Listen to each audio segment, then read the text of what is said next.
എല്ലാവർക്കും എൻ്റെ നമസ്കാരം. എല്ലാവർക്കും സുഖം തന്നെയെന്ന് വിശ്വസിക്കുന്നു. ഇന്നത്തെ വീഡിയോയിൽ ഞാൻ പാലും വെള്ളവും വേർതിരിച്ച് കുടിക്കുന്ന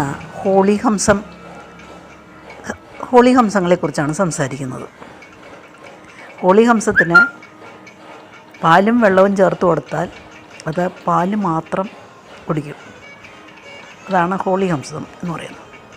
അതേപോലെ നാമും നമ്മുടെ ജീവിതത്തിൽ പല നല്ലതും ചീത്തയും വേണ്ടുന്നതും വേണ്ടാത്തതും ആവശ്യമുള്ളതും ആവശ്യമില്ലാത്തതും ഉപകാരമില്ലാത്തതുമായ ധാരാളം കാര്യങ്ങളും കേൾക്കുകയും കാണുകയും കേൾക്കുകയും ചെയ്യുന്നുണ്ട്, അറിയുന്നുണ്ട്. പക്ഷേ നാം ഇതിൽ നിന്ന് നമുക്ക് ആവശ്യമുള്ളത്, നമുക്ക് ഉപകാരപ്പെടുന്നത്, നമുക്ക് വേണ്ടത് മാത്രം തിരിച്ചെടുക്കാൻ ഒരു ശീലം നമ്മൾ ശീലിക്കണം. എന്നാലേ നമ്മൾക്ക് ഈ സമൂഹത്തിൽ ഇപ്പോൾ ഏറ്റവും സമൂഹം ദുഷിച്ചിരിക്കുന്ന ഒരു സമയമാണ്. എവിടെ നോക്കിയാലും മോശമായ കാര്യങ്ങൾ കാണുകയും കേൾക്കുകയും ചെയ്യുന്ന സമയമാണ്. അപ്പോൾ ഈ മോശമായ കാര്യങ്ങളിൽ നിന്ന് നമ്മളുടെ മനസ്സ് വിടുവിച്ച് നല്ല കാര്യങ്ങളിലേക്ക് നമ്മൾ ശ്രദ്ധ കേന്ദ്രീകരിക്കണം. അതായത് നമ്മൾ ഓരോരുത്തരും ഹോളിഹംസങ്ങളാകണം. എന്നാൽ മാത്രമേ ഈ സമൂഹത്തിൽ ഒരു മാറ്റമുണ്ടാവുകയുള്ളൂ. നമ്മൾ ഓരോരുത്തരും മാറുമ്പോഴാണല്ലോ ഒരു സമൂഹം മാറുന്നത്. അങ്ങനെ ജീവിതത്തിൽ നാം ദിവസവും പല കാര്യങ്ങളും കാണുകയും കേൾക്കുകയും ചെയ്യുന്നുണ്ട്. ഉദാഹരണം പറഞ്ഞാൽ, ആരെങ്കിലും നമ്മളോട് മോശമായി സംസാരിക്കുന്നു, നമ്മളെ അനാവശ്യമായി വിമർശിക്കുന്നു. അതെല്ലാം കേട്ട് മനസ്സിൽ വിഷമിക്കാതെ അത് കേട്ടത് അതേപോലെ തന്നെ നമ്മൾ അത് മനസ്സിൽ നിന്ന് കളയണം. കാരണം ഒരു നെഗറ്റീവ് ചിന്ത, ഒരു ചെറിയ ചിന്ത പോലും അത് വലിയ വിഷമങ്ങൾക്കും തർക്കങ്ങൾക്കും വിഷമാവും.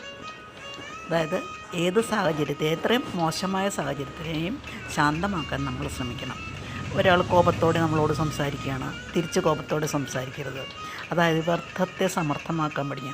ഒരു വ്യർത്ഥമായൊരു സംഭാഷണം, വ്യർത്ഥമായൊരു കാര്യം ഉണ്ടായിക്കഴിഞ്ഞാൽ അത് നമ്മൾ സമർത്ഥമാക്കി മാറ്റണം. അതായത് നെഗറ്റീവായിട്ട് സംസാരിച്ചു കഴിഞ്ഞാൽ ആ സാഹചര്യത്തെ നമ്മൾ ശാന്തമാക്കി അത് പോസിറ്റീവാക്കി എടുക്കണം.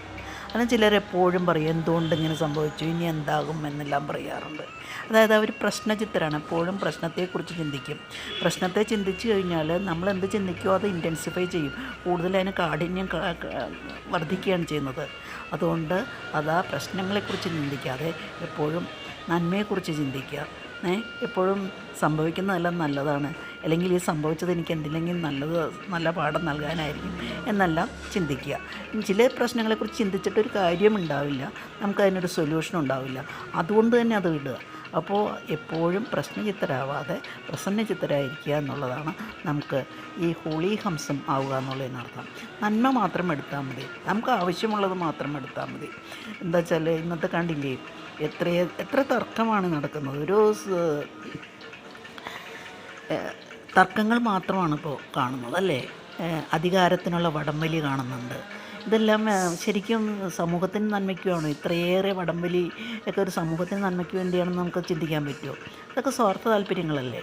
അതാണ് സമൂഹത്തിൽ നിന്ന് നോക്കിക്കഴിഞ്ഞാൽ നന്മയുടെ അംശങ്ങൾ വളരെ കുറവാണ്. അപ്പോൾ ശാന്തതയുടെ ശക്തിയാൽ മാത്രമേ മോശമായ സാഹചര്യങ്ങളെയും നല്ലതിലേക്ക് മാറ്റാൻ സാധിക്കുകയുള്ളൂ. നല്ല ചിന്തയും നല്ല മനസ്സും നല്ല ആത്മവിശ്വാസവും സമാധാനവും നൽകും. അതായത് അനാവശ്യമായ ചിന്തകൾ വീഴാതെ ശാന്തതയോടെ നല്ല മനസ്സ് കൈവിടാതെ ഓരോ സാഹചര്യത്തിലും നല്ലതിലേക്ക് മാറ്റാൻ ശ്രമിക്കുക. അതാണ് ഹോളിഹംസമാകുക. അല്ലെങ്കിൽ തിന്മയെ തിരസ്കരിച്ച് നന്മയെ വീണ്ടെടുക്കുക, അത് ജീവിതത്തിൽ പകർത്തുക. അതാണ് ഹോളിഹംസമാകുക എന്ന് ഉദ്ദേശിക്കുന്നത്. നമുക്കെല്ലാവർക്കും ശ്രമിക്കാമല്ലേ? ഓക്കെ, ഇനി എന്നെ കേട്ടതിന് നന്ദി. ഇനി അടുത്തൊരു മറ്റൊരു വിഷയമായിട്ട് മറ്റൊരു വീഡിയോയിൽ കാണാം. എല്ലാവർക്കും നന്ദി, നമസ്കാരം.